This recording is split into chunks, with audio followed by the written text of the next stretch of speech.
পরিচিত ঘটনা। এক বৃহত্তম rain forest. Amazon rain forest হল বিশ্বের বৃহত্তম গ্রীষ্মমণ্ডলীয় রেইন ফরেস্ট, যা প্রায় ৫ মিলিয়ন বর্গ কিলোমিটার বিস্তৃত। ২. জীববৈচিত্র্য। এটি ১৬,০০০ প্রজাতিতে বিভক্ত আনুমানিক ৩৯০ বিলিয়ন পৃথক গাছের আবাসস্থল। বনটি লক্ষ লক্ষ প্রজাতির পোকামাকড়, গাছপালা, পাখি এবং অন্যান্য বন্যপ্রাণীকে আশ্রয় করে, যার মধ্যে অনেকগুলি বিশ্বের অন্য কোথাও পাওয়া যায় না। ৩. আমাজন নদী। আমাজন নদী, যেটি রেইন ফরেস্টের মধ্য দিয়ে প্রবাহিত হয়, এটি বিশ্বের দ্বিতীয় দীর্ঘতম নদী এবং পানির নিঃসরণের পরিমাণে বৃহত্তম। ৪. Carbon sync. অ্যামাজন একটি উল্লেখযোগ্য কার্বন সিঙ্ক হিসাবে কাজ করে, প্রচুর পরিমাণে CO2 শোষণ করে, যা জলবায়ু পরিবর্তন প্রশমিত করতে সাহায্য করে। ৫. আদিবাসী উপজাতি। রেইন ফরেস্ট প্রায় ৪৫০ আদিবাসী উপজাতির আবাসস্থল, যাদের অনেকেরই অনন্য ভাষা, সংস্কৃতি এবং ঐতিহ্য রয়েছে। কিছু উপজাতি বহির্বিশ্ব থেকে সম্পূর্ণ বিচ্ছিন্নভাবে বসবাস করে। কম জানা তথ্য। ১. পৃথিবীর ফুসফুস। আমাজন রেইন ফরেস্ট বিশ্বের প্রায় ২০ অক্সিজেন উৎপাদন করে। যাই হোক, উৎপাদিত অক্সিজেনের বেশিরভাগই শ্বসন এবং পচনের মাধ্যমে বন নিজেই গ্রাস করে।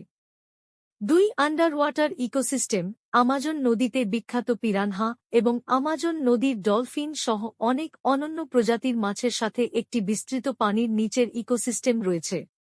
৩. বন উজাড়। তার আকার এবং গুরুত্ব থাকা সত্ত্বেও, আমাজন বন উজাড়ের হুমকির মধ্যে রয়েছে, প্রায়শই লগিং, কৃষি, বিশেষত সার এবং গবাদি পশু এবং খনির দ্বারা চালিত হয়। ৪. প্রাচীন সভ্যতা। সাম্প্রতিক প্রত্নতাত্ত্বিক আবিষ্কারগুলি থেকে বোঝা যায় যে ইউরোপীয় যোগাযোগের আগে আমাজন উন্নত সভ্যতার আবাসস্থল ছিল। এই সমাজগুলি ব্যাপক মাটির কাজ তৈরি করেছিল এবং অত্যাধুনিক কৃষি ব্যবস্থা ছিল। ৫. ফার্মাসিউটিক্যালস। অনেক আধুনিক ওষুধ আমাজন রেইন ফরেস্টে পাওয়া উদ্ভিদ থেকে উদ্ভূত হয়।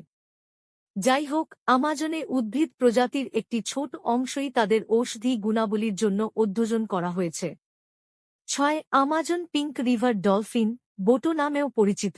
এই প্রজাতিটি আমাজন বেসিনের জন্য অনন্য এবং এটি বিশ্বের কয়েকটি নদী ডলফিন প্রজাতির মধ্যে একটি। ৭. জলচক্র। আমাজন রেইন ফরেস্ট বিশ্বব্যাপী জলচক্রে একটি গুরুত্বপূর্ণ ভূমিকা পালন করে।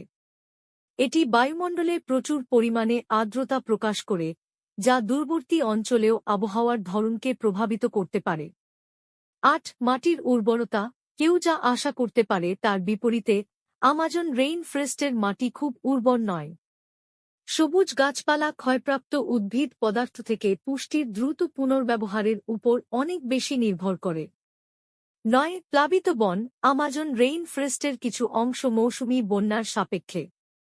এই প্লাবিত বন, যা ভার্জিয়া এবং আইগ্যাপ নামে পরিচিত, অনন্য ইকোসিস্টেম তৈরি করে যা বিভিন্ন বন্যপ্রাণীকে সমর্থন করে। ১. সাংস্কৃতিক তাৎপর্য। সেখানে বসবাসকারী আদিবাসীদের জন্য আমাজনের অপরিসীম সাংস্কৃতিক এবং আধ্যাত্মিক তাৎপর্য রয়েছে এবং তাদের বনের বাস্তুসংস্থান সম্পর্কে গভীর ধারণা রয়েছে।